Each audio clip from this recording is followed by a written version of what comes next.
Hello friends, तो हमने पिछली वीडियो में हमारा कंप्लीट करी थी फार्मास्यूटिकल ऑर्गेनिक केमिस्ट्री थर्ड के अंदर यूनिट 1 को। और इस वीडियो में हम कंप्लीट करेंगे हमारी फार्मास्यूटिकल ऑर्गेनिक केमिस्ट्री थर्ड की यूनिट 2 को। तो चलिए स्टार्ट करते हैं हमारे क्वेश्चन नंबर फर्स्ट के साथ में, जो कि है हमारा जियोमेट्रिकल आइसोमेरिज्म। तो ये हमारी आइसोमेरिज्म होती है जो कि हमारी अराइजेज होगी ड्यू टू किसकी वजह से, हमारे रेस्ट्रिक्टेड रोटेशन की वजह से ऑफ हमारे डबल बॉन्ड इन मॉलिक्यूल्स। अब यहाँ पर इसके एग्जांपल से समझते क्या हो रहा है। यहाँ पर देखिए हमारी स्ट्रक्चर दे रखी है सिस की। अब सिस में क्या होता है, जो हमारे कार्बन कार्बन डबल बॉन्ड है, यहाँ पर हमारे जो हमारे Cl है और जो हमारे H है वो हमारे सेम साइड में होंगे। यानी कि जो हमारी Cl है, जो हमारे Cl सब्स्टिट्यूएंट्स है वो हमारे एक तरफ होंगे, और हाइड्रोजन जो हमारे सब्स्टिट्यूएंट है वो हमारे एक तरफ होंगे। किसके अंदर, हमारे सिस के अंदर। अब इसमें हम क्या करेंगे, रोटेशन करेंगे।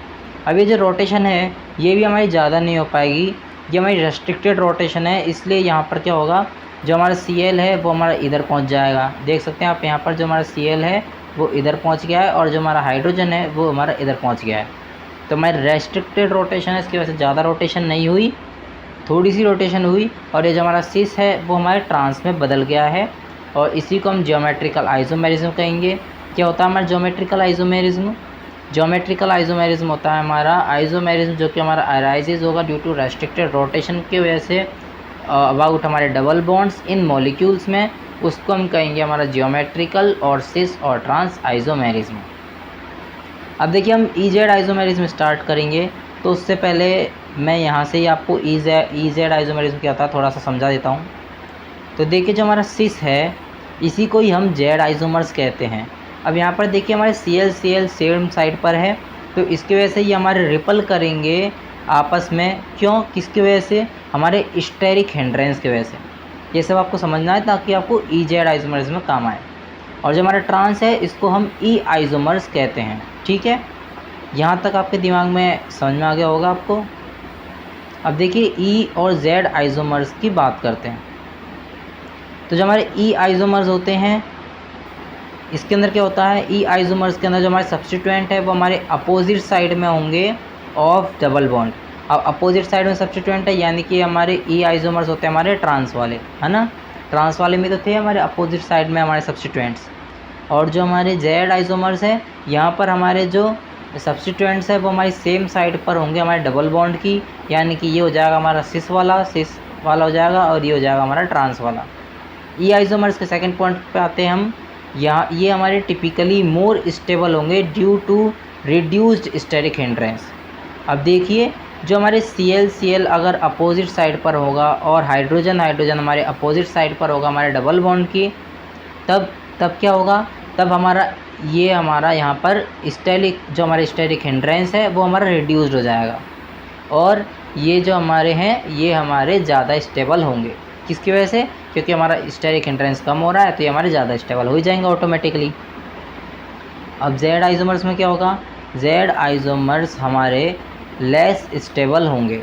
क्यों होंगे, क्योंकि यहाँ पर हमारे स्टेरिक हिंड्रेंस ज़्यादा होगा। अब स्टेरिक हिंड्रेंस ज़्यादा क्यों है, क्योंकि हमने देखा था ना हमारे सिस के अंदर Cl हमारी सेम साइड पे था, तो उसकी वजह से हमारे स्टेरिक हिंड्रेंस ज़्यादा हो रहा था, और स्टेरिक हिंड्रेंस ज़्यादा होने की वजह से ये हमारे लेस स्टेबल हो रहे थे। तो ये हो गया एक। तो और बात करते हैं हमारे ई आइसोमर्स हैं। तो जो हमारे ई आइसोमर्स है ये हमारे रखते हैं हायर मेल्टिंग और बॉइलिंग पॉइंट, और जो हमारे जेड आइसोमर्स है ये हमारे लोअर मेल्टिंग और बॉइलिंग पॉइंट रखते हैं। ठीक है, तो ये हमारे ई आइसोमर्स जेड आइसोमर्स के हमारे पूरे पॉइंट हो चुके हैं। अब हम आते हैं हमारे स्टीरियो स्पेसिफिक और स्टीरियो सेलेक्टिव हमारे रिएक्शन पर। हमारे स्टीरियो स्पेसिफिक और स्टीरियो सेलेक्टिव रिएक्शन को सबसे पहले हम बात करते हैं स्टीरियो स्पेसिफिक की। तो इस रिएक्शन के अंदर हमको हमारा सिंगल स्पेसिफिक स्टीरियो आइसोमर मिलेगा एज ए प्रोडक्ट की तरह। यानी कि जब हमारा ए रिएक्टेंट हमारा रिएक्ट करेगा तब हमको सिंगल बी मिलता है, क्या, प्रोडक्ट। तो ये होता है हमारे किसके अंदर, स्टीरियो स्पेसिफिक के अंदर। इसके अंदर क्या होता है, जो हमारे स्टीरियो स्पेसिफिक है, तो यहाँ पर जो हमारे स्टीरियो आइसोमर है वो हमारा रिएक्ट करेंगे और देंगे हमारा one specific stereo isomer of the product. ठीक है, तो ये तो हो जाएगा हमारा स्टीरियो स्पेसिफिक अब स्टीरियो सेलेक्टिव के अंदर क्या होता है, अब देखिए स्टीरियो सेलेक्टिव का हमारा यहाँ पर एग्जाम्पल दे रखा है। एक एग्जांपल तो हमारा ये हो जाएगा जिसके अंदर हमारा सिस 2 ब्यूटीन का हमारा ब्रोमिनेशन और हमको रेजिमिक मिक्सचर मिल रहे हैं। अब यहाँ पर आप देख सकते हैं यहाँ पर जो हमारा प्रोडक्ट है वो हमारा सिंगल नहीं है, यहाँ पर हमको 2 प्रोडक्ट मिल रहे हैं। तो यही होता है हमारे स्टीरियो सेलेक्टिव के अंदर, यानी कि स्टीरियो सेलेक्टिव में हमको 2 या फिर more than 2 stereo isomer formed होते हैं, और यहाँ पर जो हमारा 1 स्टीरियो आइसोमर है वो हमारा ऑब्टेन्ड होगा मोर।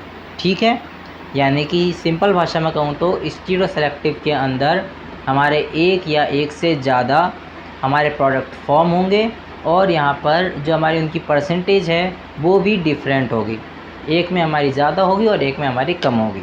ठीक है, स्टीरियो सेलेक्टिव का एक एग्जांपल तो हमारा ऊपर हो गया था सिस 2 ब्यूटीन वाला, और एक नीचे हमारा ये एग्जांपल है। यहाँ पर हमारा देख सकते हैं आप रेजिमिक मिक्सचर हमारा प्रोडक्ट हो जाएगा, और यहाँ पर एक प्रोडक्ट तो हमारा 25% है और एक हमारा 75% है। हिंस प्रूव्ड हो गया कि हमारा जो हमारा स्टीरियो सेलेक्टिव है उसके अंदर एक प्रोडक्ट है वो हमारा लार्जर परसेंटेज में होगा। ठीक है, तो ये होगा हमारा स्टीरियो सेलेक्टिव और स्टीरियो स्पेसिफिक। नेक्स्ट है हमारा Newman projection of cyclohexane.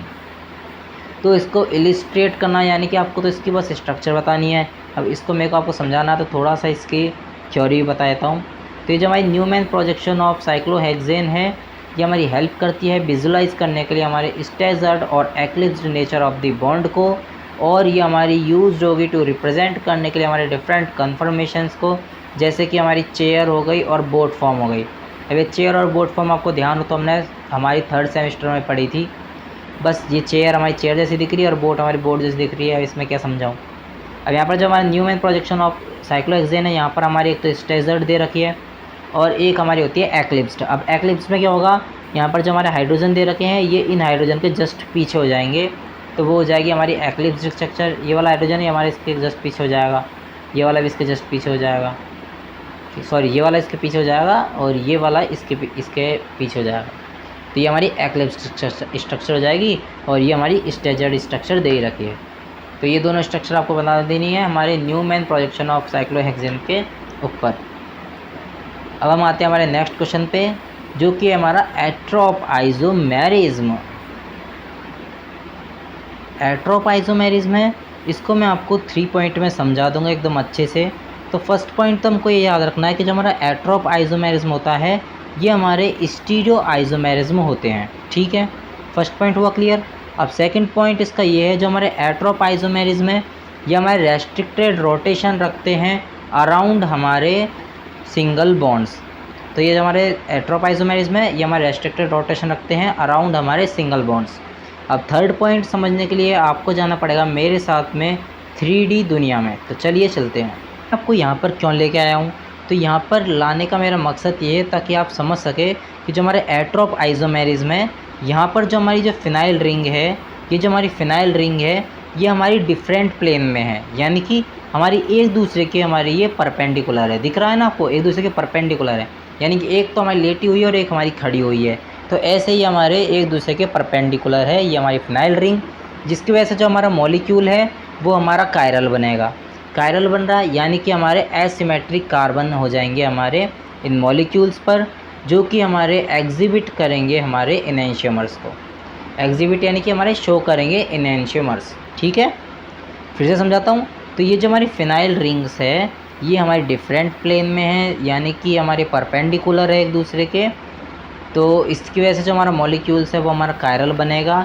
Chiral बन रहा है तो हमारा एसिमेट्रिक कार्बन है यहाँ पर, और एसिमेट्रिक कार्बन है यानी कि हमारा शो करेंगे इनेंशियमर्स, और इनेंशियमर्स शो कर रहे हैं यानी कि हमारी वो कंडीशन हो गई जहाँ पर जो हमारी लाइट है वो हमारी ऑप्टिकली एक्टिव होगी, और ये हमारा हो जाएगा एट्रोप आइसोमेरिज्म। ठीक है, दोबारा आपको स्ट्रक्चर पर लेके आता हूँ, घबराओ मत ऐसे।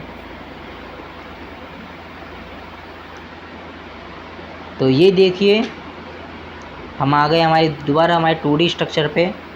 तो वहाँ पर मैंने दिखा रहा था आपको ये हमारा COOH है, ये हमारा NO2 है, और ये हमारे ऊपर के साइड NO2 हो गया और हमारा COOH हो गया। तो इसकी वजह से ये हमारा कायरल हो जाएगा, और कायरल बनते ही हमारे एसिमेट्रिक कार्बन हो जाएंगे, और एसिमेट्रिक कार्बन बनते ही ये हमारे शो करेगा एनेंशियोमर्स, और एनेंशियोमर्स शो कर रहा है यानी कि हमारी कंडीशन हो गई जहाँ पर हमारी लाइट ऑप्टिकली एक्टिव होगी। और लाइट ऑप्टिकल एक्टिविटी हो गई किसके लिए, हमारे एट्रोप आइसोमेरिज्म के लिए।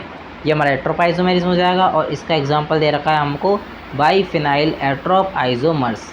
ठीक है, अब एक पॉइंट और बता देता हूँ आपको हल्का सा। यहाँ पर मैंने आपसे बोला था ये हमारे जो एट्रोप आइसोमेरिज्म है ये हमारे स्टीरियो आइसोमर्स होते हैं। कैसे स्टीरियो आइसोमर्स होते हैं, आइसोलेबल। अब आइसोलेबल स्टीरियो आइसोमर्स यानी कि आइसोलेबल स्टीरियो आइसोमेरिज्म यानी कि इस आइसोलेबल का अर्थ होता है यहाँ पर हमारा कैपेबल ऑफ बीइंग सेपरेटेड। ठीक है, तो अब आपको ये एट्रोप आइसोमेरिज्म तक समझ में आ गया होगा। नेक्स्ट हम आगे बात करेंगे हमारे नेक्स्ट लेक्चर में, जिसके हम हमारे यूनिट 3 और यूनिट 4 को कंप्लीट कर लेंगे। तब तक के लिए bye bye, see you letter.